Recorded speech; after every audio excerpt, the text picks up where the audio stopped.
సమర్థిస్తారా? వాళ్ళు చేసిన అరాచకాన్ని సమర్థిస్తారా? కాదు సార్, దాన్ని సమర్థించేటువంటి ప్రశ్న లేదు. తప్పులు జరుగుంటే తప్పకుండా చర్య తీసుకోవాలి. జరుగుంటే ఏంటండి? వాళ్ళు కళ్ళ నీళ్లు పెట్టుకొని తిరుగుతున్నారు ఆడపిల్లలు అక్కడ. జరుగుంటే ఏంటి? మీకు you don't have your leaders in Tenali అండి? మీ నాయకులు లేరా అక్కడ? మీరు అదే సార్ నేను చెప్తున్నాను, వినండి సార్. ఇప్పుడు మీకు ఒకవేళ ఒకవేళ మీరే చెప్పినట్టే జరిగింది అనుకుందాం, పద్ధతి ఇది కాదు కదా. దానికి తీసుకెళ్లి జైల్లో పడాయి, కోర్టు ముందు నిలబెట్టు, శిక్ష వేసి జైలుకు పంపించండి. నేను మీ నాయకుడిని అడుగుతున్నానండి. మీ నాయకుడు వాళ్ళ దగ్గరికి వెళ్ళి ఎందుకు పరామర్శించలేదని అడుగుతున్నా. ఆ కుటుంబాల దగ్గరికి వెళ్ళి ఎందుకు భరోసా ఇవ్వలేదు మీ నాయకుడు? అది అడుగుతున్నా.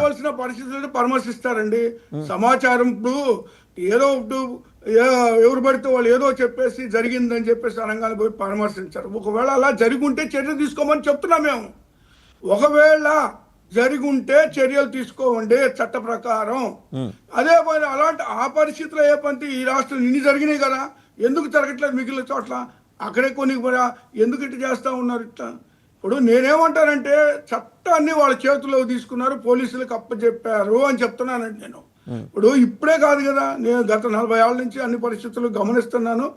గతంలో నేను కూడా చూశాను, దాదాపు ఒక 30 ఏళ్ల క్రితం కూడా పోలీసులు ఒక్కొక్కసారి వాళ్ళని నిక్కర్ల మీదో డ్రాయిల మీదో రోడ్డు మీద తిప్పడం వరకు చూశాను నేను 30 years బ్యాక్.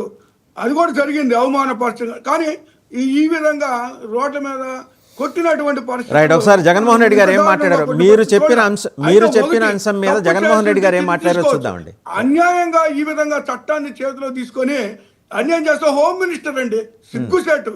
హోమ్ మినిస్టర్ కూడా తప్పు జరిగింది, పోలీసుల్ని మరి సమర్థించి మాట్లాడటం, వాళ్ళ మీద చర్యలు తీసుకోకపోగా ఆవిడ మళ్ళీ ఈ యొక్క అంశాన్ని సమర్థించి మాట్లాడటం ఆశ్చర్యం కలిగించింది. రైట్, ఒకసారి జగన్మోహన్ రెడ్డి గారు ఏం మాట్లాడారో చూద్దాం. ఇంకొకరు జోలికి వెళ్ళమనండి, వీళ్ళు దళితులు లేదంటే మైనార్టీలు కాబట్టి ఇంత దారుణం చేయగలిగారు, ఇంకొక అగ్రవర్ణాలు జోలికి వెళ్ళగలుగుతారండి ఈ విధంగా వీళ్ళు? నాకు అర్థం కావట్లేదు. ఇప్పుడు ఎంతవరకు అంటే ఈరోజు రాష్ట్రంలో నేను చెప్తున్నా కదా, ఎస్సీలకి దళితులకు కానీ లేదంటే మైనార్టీలకు కానీ రక్షణ కరువు అయినటువంటి పరిస్థితులు కనబడతా ఉన్నాయి అనేటువంటి ఆ మాటకి నిదర్శనమే తెనాలి సంఘటన. ఒకసారి జగన్మోహన్ రెడ్డి గారు ఏం మాట్లాడారు చూద్దామండి. వన్ మినిట్ ఆయన ఏం మాట్లాడారు చూద్దాం. జగన్మోహన్ రెడ్డి గారు ఏం మాట్లాడారు చూద్దాం. నేను ఈ పిల్లల్ని వెనకేసుకొని రావడం లేదు. పిల్లలు అన్నాక వీళ్ళు వయసులో ఉన్నప్పుడు ఏదేదో కేసులు పడిండొచ్చు, గొడవలు జరిగిండొచ్చు, కేసులు పడిండొచ్చు, కేసులు ఉండిండొచ్చు. ఆ కేసుల్లో ఎవరిది న్యాయము ఎవరిది ధర్మము అని చెప్పి నాకు తెలియదు. నేను దాన్ని వెనకేసుకొని రావడం లేదు. ఆ కేసుల్లో ఎవరిది న్యాయము ఎవరిది ధర్మము అని చెప్పి నాకు తెలియదు. నేను దాన్ని వెనకేసుకొని రావడం లేదు. రైట్, గొట్టిపాటి రామకృష్ణ గారు. అదే కదండి, అదే కదా నేను చెప్పింది కూడా అదే కదండి. ఇప్పుడు జగన్మోహన్ రెడ్డి గారు స్పష్టంగా చెప్పారు కదా, ఎవరు న్యాయమో ఎవరు ధర్మం అనేది కాదు, ఈ విధంగా చేయడం అనేటువంటి దాని మీద కదా నేను కూడా అదే మాట్లాడుతున్నాను.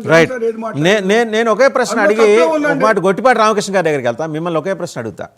మీ దగ్గర సమాచారం లేదు, ఆ ముగ్గురి వల్ల ఆ ప్రాంతంలో ఇబ్బంది పడ్డ ఆడపిల్లల గురించిన సమాచారం, వాళ్ళు గుడ్ల నీళ్లు కక్కుకొని వాళ్ళు ఎవరికి చెప్పుకోలేకపడ్డ వేదన మీకు తెలియదు, మీకు పట్టదు, మీకు అక్కర్లేదు. మీ నాయకుడికి అక్కర్లా, మీకు అక్కర్లా. Just because of Dalit card ఒకటి పెట్టేసుకుంటే ఏదైనా నడిచిపోద్దా? ఖచ్చితంగా అండి, ఖచ్చితంగా దళితుల హక్కులు ఉన్నాయి. ఆ కార్డు పెట్టుకుంటే ఏదైనా నడిచిపోతుందా అంటున్నాను. దళితుల హక్కుల కాల రాసేటువంటి ఈ ప్రభుత్వం మరి మహిళల హక్కుల గురించి ఏం మాట్లాడతారు మీరు? వాళ్ళ వల్ల ఇబ్బంది పడ్డ మహిళల హక్కుల గురించి ఏం మాట్లాడతారు? Rajasekhar garu, I have a straight question. పిడుక్కి బియ్యానికి మీరు ఒకే మంత్రం వేయలేరు. పిడుక్కి బియ్యానికి మీరు ఒకటే మంత్రం వేయలేరు. వాళ్ళ వల్ల ఇబ్బందులు పడ్డ మహిళల గురించి ఆడపిల్లల గురించి మీరేం మాట్లాడతారు చెప్పండి. చర్య తీసుకోమనండి. చట్ట ప్రకారం మీ